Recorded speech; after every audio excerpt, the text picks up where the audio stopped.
When I was just a kid, I got in a fight with Contact and Falcon became my best friend, and I made a video about it. And in that video, I made some pretty big claims. Omnisphere cost $500, and we consider that Contact, I believe, cost $400. And this does the job of both, and in my humble opinion, does it better. And so here we are, 5 years later, Contact got upgraded to version 7, featuring some backwards compatibility problems and a bit more of a confusing user interface. And on the other hand, if you bared a child named Hector when Omnisphere had its last major version upgrade, Hector would be in 3rd grade this year. In this time period, this channel has also grown, and I've become drunk on power, and my bold claims have also grown and matured. One of those claims happens to be that UVI Falcon is the most powerful VST plugin in the universe. Hear me out. First, I suppose I should probably tell you what I mean by powerful. If I was being taken away to a desert island with no communication to the rest of the world and I can only have one VST plugin on my laptop, Falcon would be that plugin. And here are my reasons why. First of all, it's an extremely powerful sampler with Lua scripting and loads of sample libraries. It can do everything that Contact or other major VST samplers can do, but you can also use that functionality with the modulation effects and scripts and everything else that Falcon does as a soft synth, which is a lot of synthesis, subtractive, pulse width, additive, FM, wavetable, physical modeling. The physical modeling gets significantly more powerful with version 3.0 as it has a bowed string synthesizer and a harmonic resonator. The bowed string synth is probably the most intuitive of its kind, and it has a bunch of different articulation models. If you frequently watch my channels or my streams, then you probably know that I've recently been utterly obsessed with physical modeling, and I'm really excited to use this with my Osmos, as Falcon does have full MPE support and even some expressive libraries for the Touche. That being said, I've been using the beta of Falcon 3 under an embargo, so I can't exactly Google the settings to get the Osmos working with it, so I will be doing that very soon in an upcoming stream. In a recent video on physical modeling, I explored Reason's object synth, and it was a lot of fun, and I'm really pleased to say that Falcon 3.0's harmonic resonators scratch my object itch. As some of us know, you cannot use object as a standalone or VST plugin without also buying or subscribing to the full version of Reason. The two are still different enough for me to say that they're probably not directly comparable, and that's a good thing, and it's hard to say if one is better than the other, but if I were to make that comparison, having an immediate right-click access to Falcon's modulation and scripting gives the harmonic resonator engine the edge for me. Now we have VOSIM, which is a vocal synthesizer with 2 different modes. As for new effects, 3.0 adds an effect version of harmonic resonator, which is excellent, a ladder filter, there's Opal, which is an optical stereo mastering plugin, and Disperser, which is interesting, and I'm not yet entirely sure what I'd use it for. Now, as you may know, UVI's scripting library has grown tremendously since my last review and features virtually every type of sequencer imaginable. 3.0 adds Node ARP, Modulation Grid, Snowflake, and finally, my favorite of all, MIDI out. MIDI out allows you to finally be able to control other plugins or even hardware synths with this library of sequencer scripts. And finally, as with most editions of Falcon, there are a lot of presets. However, this time the preset library user interfaces have been made a lot more user-friendly and pretty. And again, there are a ton of presets, and I'll be going through them on my streaming channel shortly after this video premieres. If you are from the future, a link to that replay is in the description. Now, if you've never even heard of Falcon, you're probably thinking that this is too good to be true. And what I'm describing to you probably is a little bit too good to be true, because there is one big caveat, and that is that the user interface of Falcon takes a little bit of attention and focus to understand. And this is mostly because we're used to soft synths doing like 1 or 2 things. If you just open a brand new patch in Falcon, it's almost as if you are building your own user interface for whatever plugin that you want to use for your project. And there are templates and things, but generally it takes a little bit of effort to organize things properly so you can have as many oscillators or samplers or granulators that you want in any order or combination. Fortunately, the documentation is great, and there are plenty of tutorial videos on how to do specific things in Falcon, but it can get a little bit dry. So what I'm going to do in this video to help you get the workflow is make 15 out-of-nowhere patch ideas in the next 15 minutes. Let's go. First, we need to look at the hierarchy of an empty patch. We need to add a program, a layer, and a key group. And just like that, we have an analog-sounding oscillator with a variety of waveforms. Then down here, we have our amplifier envelope already in place. Let's hit the Effects tab and choose a ladder filter.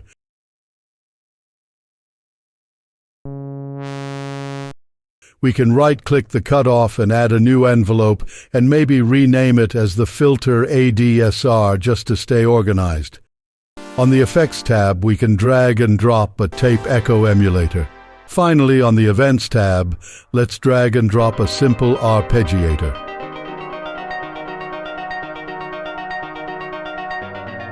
And remember, you can always attenuate a modulator right up here above its settings.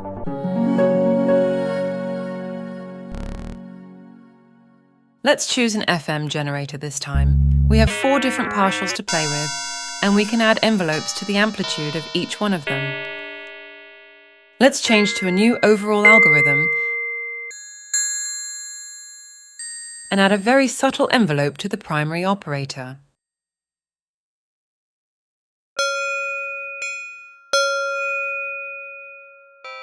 A low-pass filter will help curb the harshness, and some convolution reverb will make things sound spacious. Now let's use the snow sequencer script to do its magic.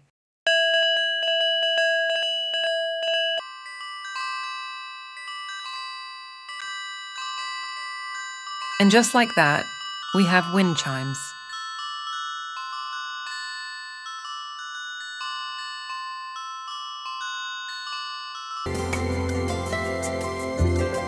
Let's use the VOSM synthesizer. There's a formant mode, but what we want is the vowel mode.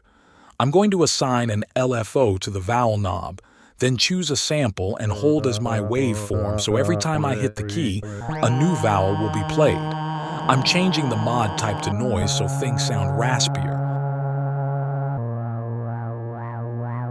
Now I'm going to copy this whole thing to another key group and pitch that one up 3 semitones. I'll be doing this a few more times and changing various settings in the vocal synths and panning the tracks. Now let's run it all through some diffuse delay. An analog filter could liven this up if we use a reverse saw to modulate the cutoff.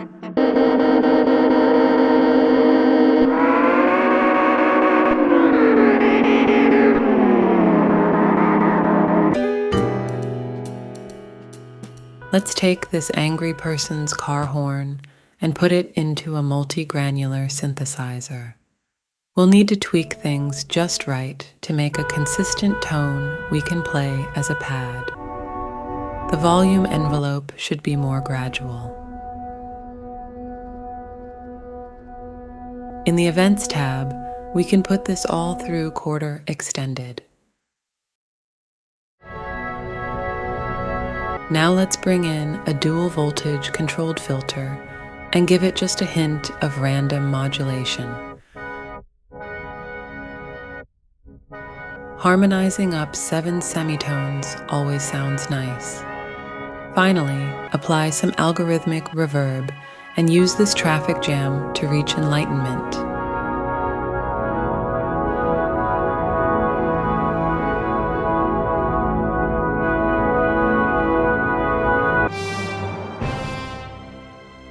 Let's make a nice gesture for your loved one. First, I'm going to load up the Austrian grand piano library and play it a bit.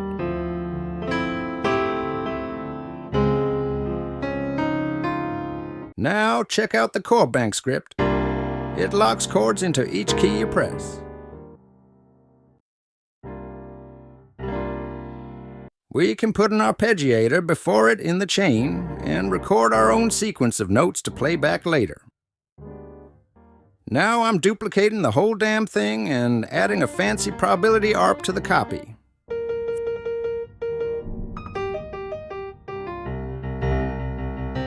Fine-tune some settings and you'll be holding down a note with one hand and eating spaghetti at a romantic dinner with the other.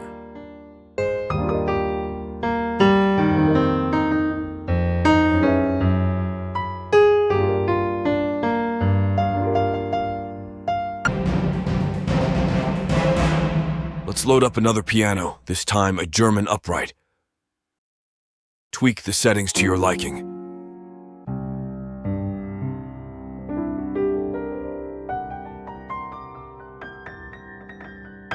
Now go to the mixer window and add an analog tape delay to the first aux channel. Make sure you have a send mixed in the piano channel. Now put another delay in AU2, but make it slightly longer or shorter. Pan them a bit. Now map the sends from the piano to your MIDI controller. This allows you to choose when you want to feed piano into the delay bank or play over it. Enjoy yourself, kid.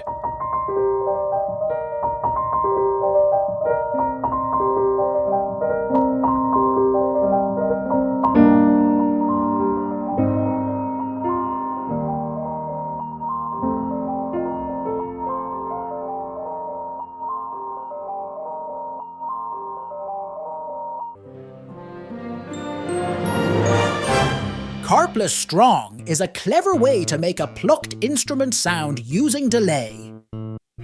We can select from a whole bunch of picking and plucking and even unorthodox ways of hitting the string. Let's give it some release and let's map the pitch to an LFO and set it up so there's a bit of time between the pluck and the vibrato. Hit the Effects tab and bring in Dual Delay X. Now this is a Cartesian sequencer, which we can bind to whatever scale we choose. We need a dash of reverb, and using the strum script will give this a bit more life.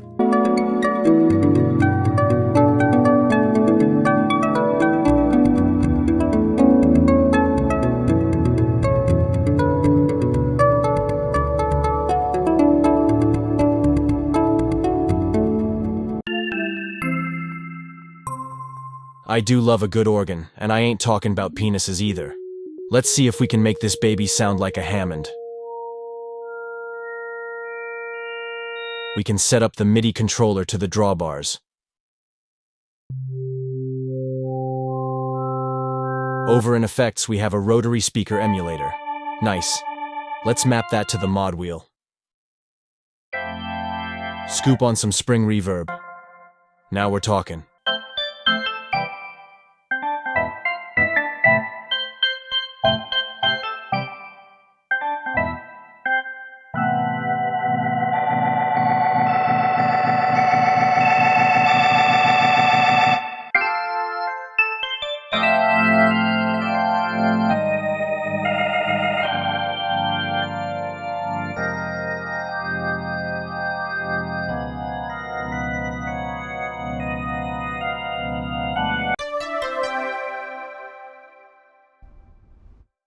I've got to bring some wind into this granulator and make it loop seamlessly.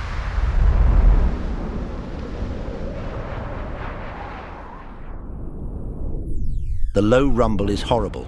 Let's take care of that. This harmonic resonator effect is going to need a lot of tweaking, but nothing unmanageable.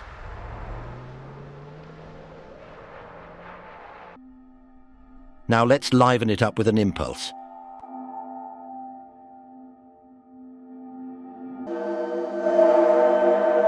And behold the haunting sound of an AEOLIAN wind harp, and we don't even need a bloody breeze.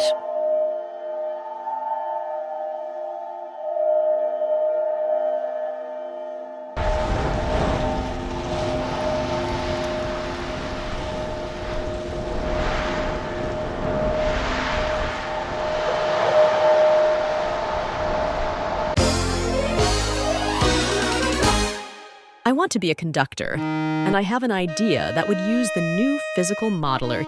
We can create some rhythm by mapping an LFO to the bow velocity.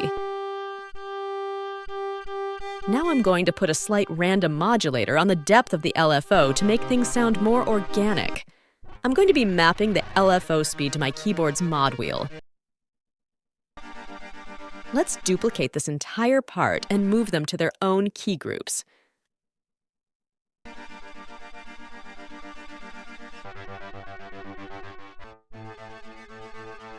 I'm going to duplicate the part again and create another unique key group.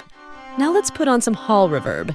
Each octave will have its own unique rhythm, and the overall speed can be affected by the mod wheel.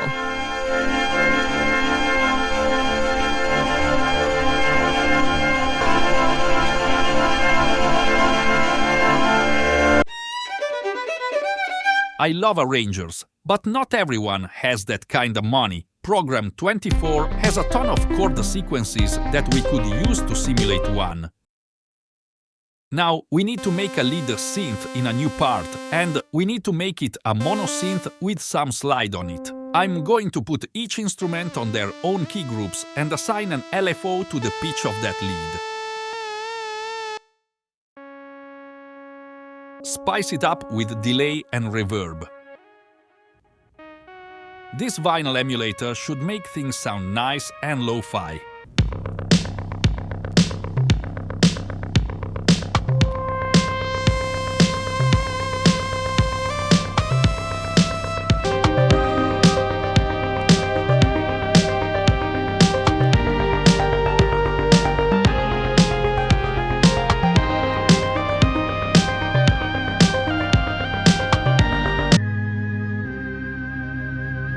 If you want to crash some software or make your CPU freak out, let me give you a freaking tip. Pick an oscillator, pump that bugger through a filter, and then make the LFO so fast that it plays the same keys when turned all the way up.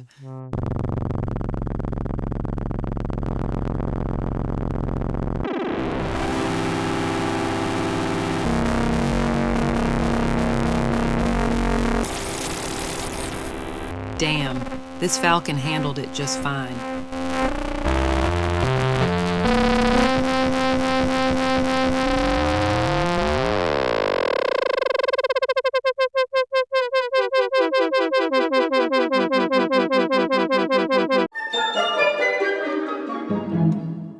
Let's do something unique. First, we'll pick out a nice wavetable, and then assign a sample and hold LFO to the index. That way, every note that is played is unique. I'm going to do this with 5 different voices that have wildly different wavetables.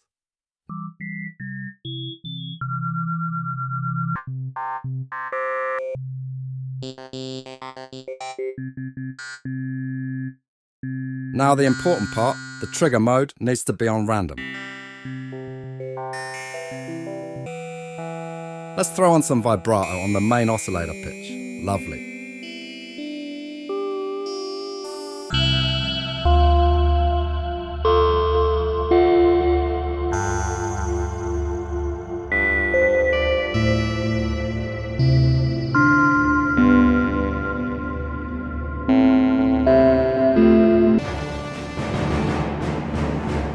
Let's use that Austrian grand again. In events, I'm going to load up a Bernoulli gate, which is a probability divider where you can interpret values as 2 other values, then set the probability between A and B. It sounds complicated, but it isn't, until you make a bunch of them. Then it gets complicated. If you were to put an arpeggiator behind it, it would spit out a melody automatically.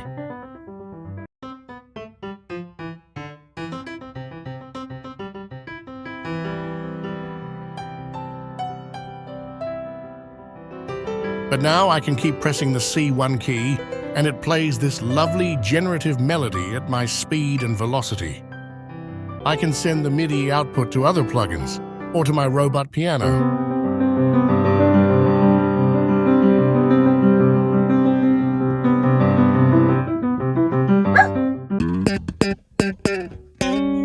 Oh my god, let's make a sonic weapon. Additive synthesis is crazy. I'm going to use 3 unison voices and have them pulsing slowly, and then I'm going to copy that shit to another part and pan them super wide. Okay, so seriously, if you're watching this on your iPhone or something, whatever, you'll be fine. If you have studio monitors or headphones on, this might just sound cray, but it also could make you feel uncomfortable or even nauseated. So mute this shit until this part is over. Or don't.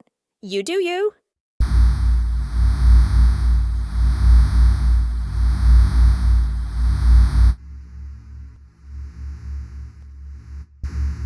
put a dash of reverb on it, and then we can load a Shepherd tone script that creates the illusion of the audio infinitely falling. It can also rise.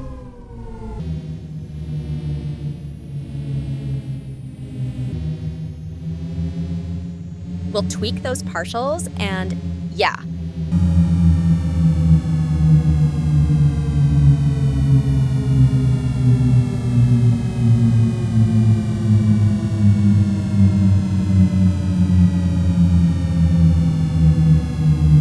All right, I hope that was useful for someone out there. Falcon 3 should be released by the time this video goes live and retails for $349. Now, I can be very critical of subscription stuff, and I know that a lot of my viewers absolutely loathe it, and that is totally fair, but it is worth mentioning that Falcon is included in UVI Sonic Pass, and that has everything UVI makes, plus the massive trove of sample libraries. I feel like if you subscribed to Sonic Pass and then UVI just stopped making new products, it would be like over a decade before you would cover the retail price of what's in that bundle. Or if you're a patient person, UVI has occasional sales that could put a little Falcon on your shoulder for 25 to 50% off. But anyway, that is my case for UVI Falcon being my Desert Island plugin. And I feel like 3.0 just reinforces that further. Now, of course, I considered node-based synthesizer engines like Reactor or Max MSP that you could run as a VST plugin, but I feel like you have all the synthesis engines you'd need, plus the Lua scripting, which is way more powerful and efficient on your CPU. Now, if you disagree with me here and you think that I'm absolutely wrong, and if you could easily think of a more featured plugin, I absolutely want to hear about it, and I'd love to check it out. I don't actually care who wins this contest as long as I have the best possible soft synth for my weird hypothetical desert island scenario. I suppose that's enough. If you enjoyed this video and if you learned anything, do consider joining my Patreon and Discord community and participating in our monthly songwriting challenges. There are plenty of perks, as you could see here, and it is little as $1. Thanks for watching. Keep creating. Bye.